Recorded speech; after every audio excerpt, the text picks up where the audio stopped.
What's that? Good afternoon and welcome back. So now we're going to have a talk on ultrasound in critical care by Dr. Martinez. So he's our distinguished guest speaker today. He already covered 2 topics yesterday for us on applied physiology and mostly on the alveolar gas equation, which was excellent.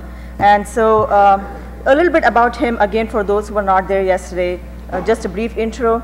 So Dr. Martinez finished his medical school in Venezuela. So he did his anesthesia residency, cardiothoracic anesthesia fellowship with TE certification, as well as critical care anesthesia fellowship from Harvard University, Mass General Hospital in Boston. Since then, he's been in practice for almost 18 years. He practiced for about 3 years at Mass General, and then he moved to Miami, where he's currently the Associate Professor of Anesthesia and Surgery. He's also the Chief of Surgical ICU at VA Medical Center, and he's an attending anesthesiologist of Cardiothoracic Anesthesia Division at Jackson Memorial, as well as University of Miami. So he has authored several books, book chapters and publications, including a chapter in Miller on IV anesthetics.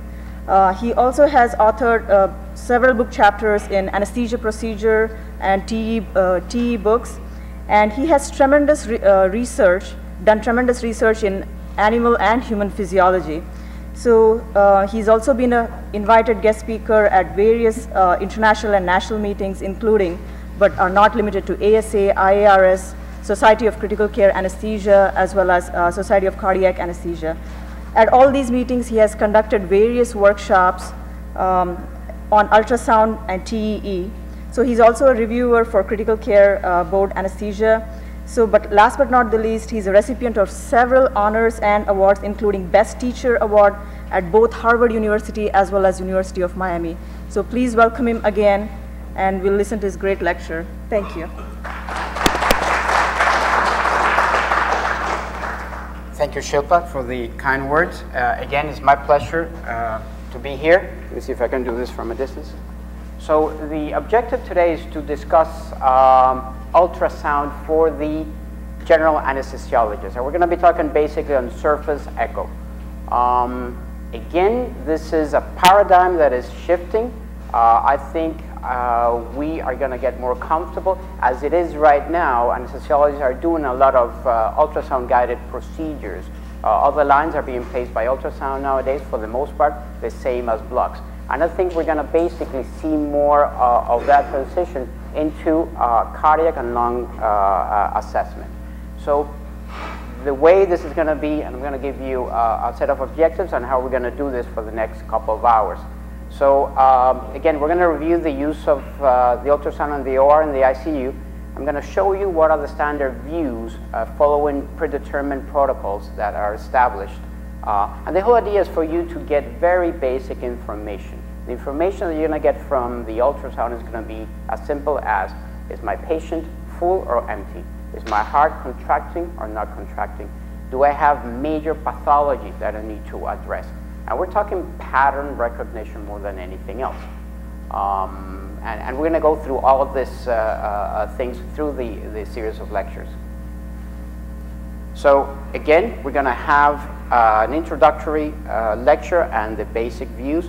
We're going to talk about LV function. That's going to take like 50-something minutes, 5-minute break, and then we'll finish with a lung and pleural ultrasound lecture, and then I'm going to go on some of the extended views. I know it's a lot of information. We are going to do it, what we're going to do is complement this in the afternoon with the workshop, so you should be able to put in practice the information that you're going to get from here. And again, we're going to try to see if we can cover all the views on different windows that we talk about, so you can put it in practice. One of the biggest things that I think is a barrier is how threatening it is to grab the probe in your hand and have the machine. And it sounds funny, but certain things like turning on the machine can be the major barrier. You don't know where the on and off button is. It sounds stupid, but trust me, I've been in scenarios where I have a new machine, I don't even know how to turn it on. So there's something to be said about breaking that barrier and for you to start getting comfortable with this. So I think with the lecture series and then the skill stations, anybody that has some interest in learning this should get comfortable. So next Monday they can go to the OR and start playing with the ultrasound probe. The good news is it's not invasive. You're not going to hurt the patient, okay? And I think it's something that we need to push for our general anesthesiologists to do more often.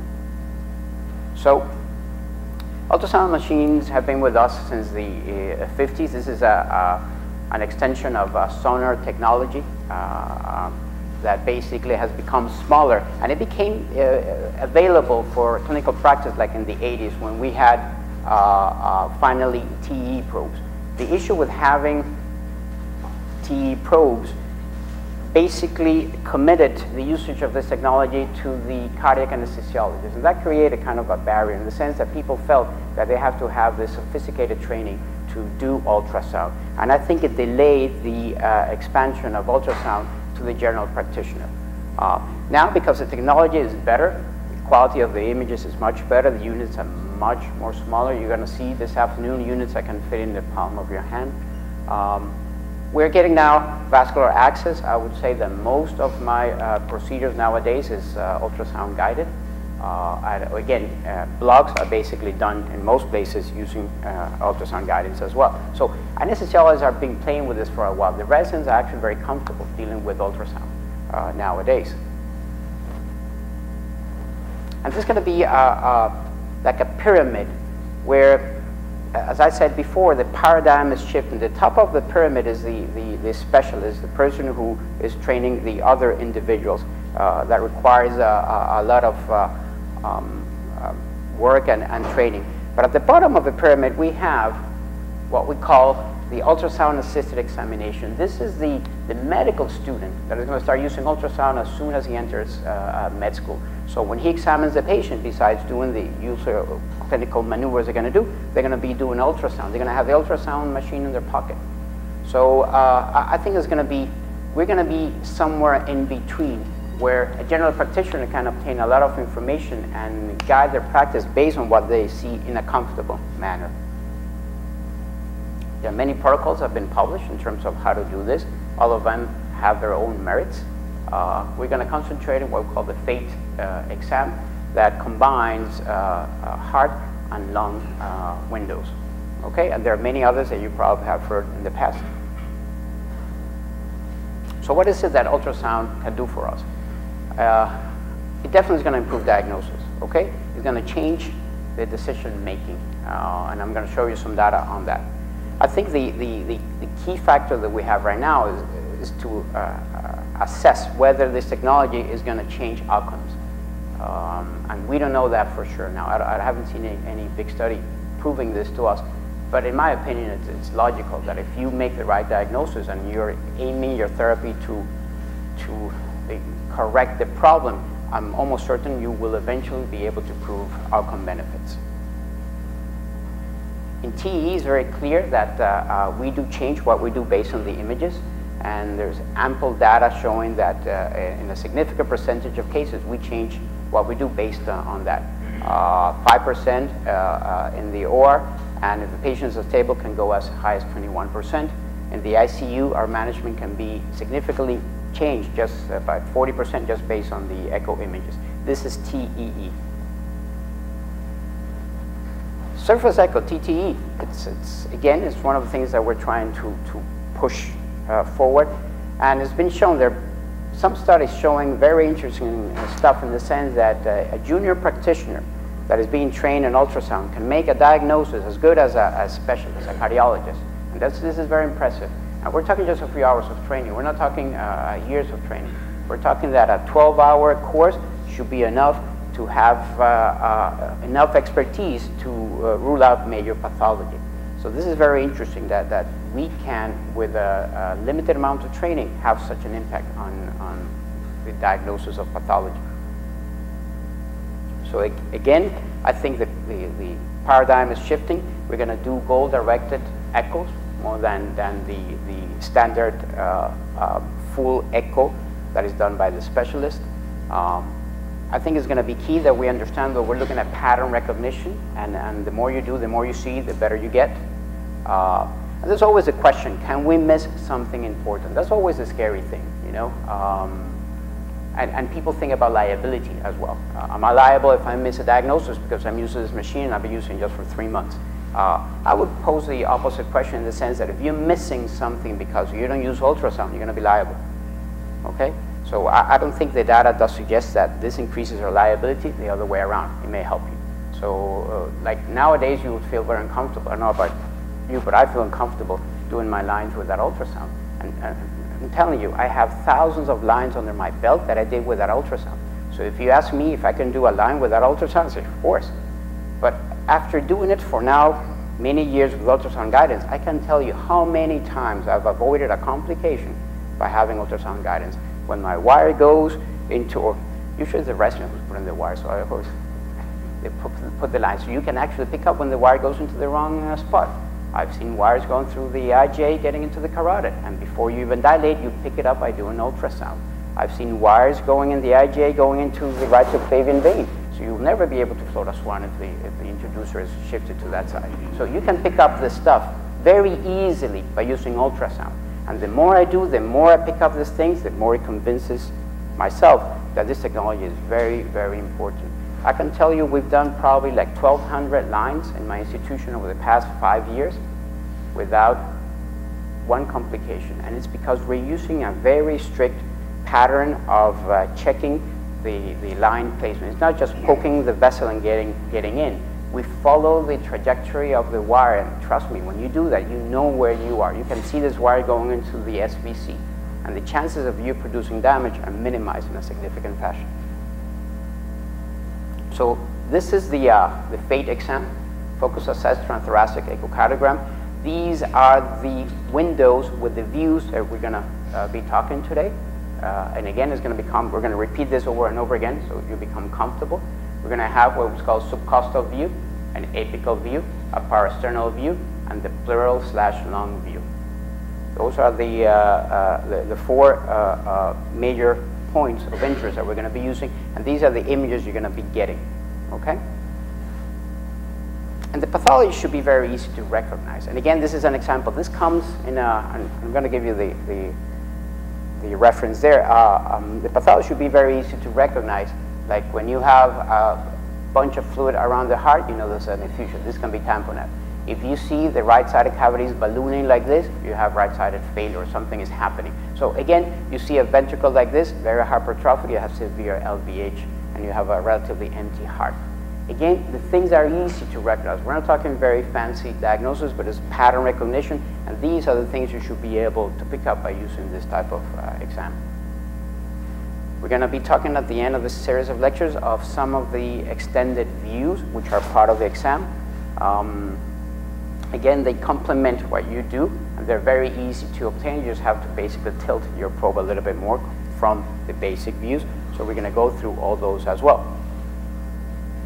And again, it's about looking for obvious things, okay? Not the fancy zebra, but just the very basic stuff. Again, you need to know if you are full or not. You need to know if your heart is working or not.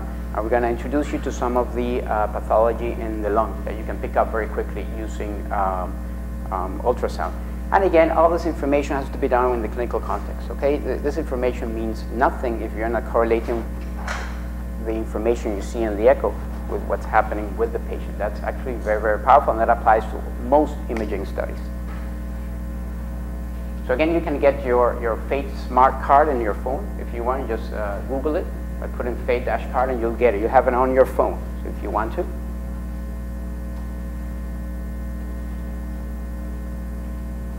And again, let's talk about some of the knobology. Again, these machines are overwhelming at the beginning, and as I said before, you need to know where to turn it on. Again, I will tell you that it's not uncommon for a resident to spend 5 minutes going everywhere, and the button, I don't know, the engineers who put these buttons in the machine sometimes make it, I don't know, so complicated. There's one of our gadgets that we have in the unit that I usually bet with my residents if they can turn it on. We have a Litco machine, and I don't know why the engineers put it in the most bizarre place behind everything. So if you ask my resident to turn the machine on, it will take him 10 minutes to find the button, if he finds the button, okay? And again, it's about what probe to select depending on what you're going to do. Again, sounds stupid, but I've seen residents picking, like, sometimes you have 3 or 4 different probes. You need to understand which probe you're going to be needing depending on the need, and that has to do with the depth of the study you need to do and the resolution that you need to get. And again, the most common probes you're going to be using here is a familiar linear probe that you use for your blocks and for your IV access. It's basically very high frequency, and it gives you very little depth but very good resolution. That's why vascular access and blocks are very well done with this. But if you need to go a little bit deeper, like when we're looking at the heart or sometimes the lung and pleura, we need to use the phase array probe that gives you definitely more depth, a little bit lesser resolution, but more depth. So again, these would be, you also have the curvilinear probe that can be used, and we use that sometimes for lungs as well. Every place has different probes, and in anesthesia it's very common to have this. It's very common to have the curvilinear probe. Sometimes we don't have this. So just check in your work here, and I don't know if your gadgets, again, the Sonosite machines or whatever you're using for your regional blocks should have the ability to get you the probe that you can do cardiac ultrasound, a phase array probe that you can do that. It's relatively cheap, and I think it's a very powerful thing to have. What do you do with the probe? How do you manipulate the probe? There are 3 major movements. Either you displace the probe in different positions, you can rotate the probe, or you can angle the probe. One of the tricks, and we'll do this when we go to the skill stations this afternoon, is that you're basically fighting with the chest wall to get into the heart. So you have to go through the, between the ribs to get the image. And that means an easy way is to go in a circular movement. So when you're looking for your windows, use a circular movement until, boom, the image pops up and you know you're there, because you're basically trying to find that little space between the ribs. So that's why you have to displace it in a circular fashion until you get that. And then again, you'll notice that little rotations of the probe changes completely what you're doing, because you're slicing the heart in different angles. So that's very important. You will develop this. It's actually very powerful, because the feedback is going to be your image. So as you're moving your probe, you're going to see what's going on. And that's one of the things. You guys are playing all kinds of videos and everything, have a very good eye-hand coordination thing. Okay, so that should be very easy. The mode that we're going to be using is the B mode or the 2D mode. Most machines do have a pre-configured setting. Okay, and again, depending on which machine and vendor that you have, when you turn on the machine, it's either a cardiac setting or a regional setting or GYN settings. Very common to have the thing. Just click on the adequate one, and most of the settings, meaning your depth and intensity, etc., will be graduated to that. You can, for the most part, customize some of this, and actually, if you have a nice rep, they may even insert those settings in your machines. You can have them for yourself. But again, what we're going to be doing is basically a 2D. You play with your depth to basically target the structure that you're interested in. And again, let's say this is a liver and a kidney, and you see that you're missing something here. You may be too shallow. So you need to increase your depth. This is looking at the bladder, but for example here, now we're too deep. The bladder doesn't move and you don't care, but if you have sectors that are very deep, you're losing time resolution. So it's one of those things that you don't want to go too shallow, you don't want to go too deep, you just want to get it right. And that's how you have to play with your depth marker to target the structure that you're interested in. The gain is like your volume. Okay, your image can be too bright or can be too dark. You have to play with the gain. And that's one of the first buttons you're going to start manipulating. And again, you see images that are very dark, little gain, and images that look better, sometimes too bright. Again, most of the machines do have automatic gain settings. Depending on the vendor, you click a button and the machine knows better than you. It's supposed to get you the settings that are perfect. Okay. Again, you can customize them to your liking. But sometimes they don't come to what you like. Remember that the echoes that we do in the OR are we're in an environment that is very bright compared to the cardiologists that have these darkened rooms and stuff. We work in an environment with a lot of light, so our settings usually have to be a little bit brighter than the most common. And again, you can customize them, because that can help you a lot, makes your life simpler. You can play with what we call the compression or the dynamic range, which is the amount of gray you can see in the image. As you can see here, this is very kind of hazy and diffuse. By playing with the compression, you can make more contrast between the tissue and the blood. And again, it's one of the things that you're going to be modifying, and the visual cues of the image will tell you where to go. And we're going to be using other modes, okay? We can use the M mode or the Doppler mode. And again, this is when it gets a little bit more fancy, and I'm going to show you some examples of that. The M mode is actually very good in the sense that it looks at tissue over time. So it's very good because I have a very fast time resolution, so you can really time events very nicely. But one of the big issues, what utilities that we use this for, is to measure cavity sizes. I'm going to show you when we look at the LV assessment, how do we use the M mode to get all these numbers in terms of the EF and things like that. I always ask my residents when they tell me the EF is 38%, I said, how do they obtain that? And it's like, what? That's what the echo says. No, I mean, how do they obtain? There's so many ways you can obtain the EF. And we're going to talk about that too, and the numbers are different. It's very interesting, depending on which modality you're using and where are the problems you may have. Like in this view, you may have an interventricular problem, and the EF could be very low because you're targeting that particular wall. But if you look at the global EF, the EF may be still preserved. So again, you have to understand how you're obtaining the EF to see if it's a valid assessment of the true function of the heart. We're going to use color Doppler. It's very good because it tells you where the blood is going, if it's going in the right direction or wrong direction, if there's turbulence to flow. And we can actually use some spectral Doppler to quantitate some of the speeds of ejection or regurgitation in terms of getting a little bit more quantitative information regarding the severity of potential valve lesions.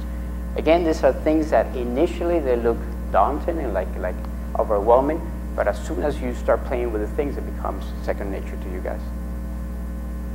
So I think we need to use more ultrasound. We're changing from what it used to be, you order an echo, the echo exam is done, you get a report, which meant you will get a report probably the day later. Okay, there was a delay of information. Nowadays, we're doing point-of-care examinations where we are the ones doing the exam. We got the feedback immediately. And again, I think by doing goal-directed ultrasound, you have a question, and you go with, you try to answer that question using your ultrasound. It's going to be the way to go. And I think your skills are going to get better and better, and the machines are going to get better and better. Remember that some of these machines are doing automatic gathering. With some of these devices, with the complex machines, you can get a single loop. You can get a whole image of a heart in probably 3 or 4 beats, and if the quality is good, you grab basically all the information. Then you can slice his heart as much as you want and get all the info that you need. It's very impressive how much technology has gotten us to a point that we can get a composite loop of the heart, and which takes just 4 beats, and with that we can basically do most of the cutting and cropping that we need to do with the image. So again, I think this is going to be a new era. I think in the future we're going to have things, you just put the probe, get the image, and that's it. Next patient. So it's going to be very interesting. The cardiologists are very interesting because it speeds up their flow of patients in their practice.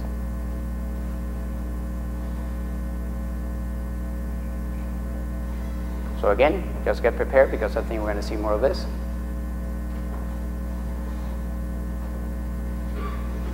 Any questions until now? Dr. Martinez. Yes. Do you think this would replace proper Yes and no. Remember, sometimes we have limitations of exposure, okay? So if they're working on the chest, whatever, you cannot put a surface probe in the chest. But I will tell you, I've done abdominal cases where you have access to the heart, and just I sneak my machine behind, I put the probe in the chest, and you can get information right away. So I would say yes and no. For certain cases, yes, surface echo will be perfect, but sometimes you need to do TE, okay? And again, there's a learning curve. I think when people start getting more comfortable with this, the transition to TE should be a natural thing as well. Again, we started doing TE, then we moved into surface echo. I think with this generation of people getting trained, we may see the opposite. They're getting a lot of surface echo training, and then they're going to go into TE, I presume. But yeah, it's very powerful when you have the access. And you can do it. I've done even thoracotomies on the side that I'm able to sneak the probe underneath. I've been able to get heart images in that scenario if I didn't put a TE probe to begin with. So it can be done.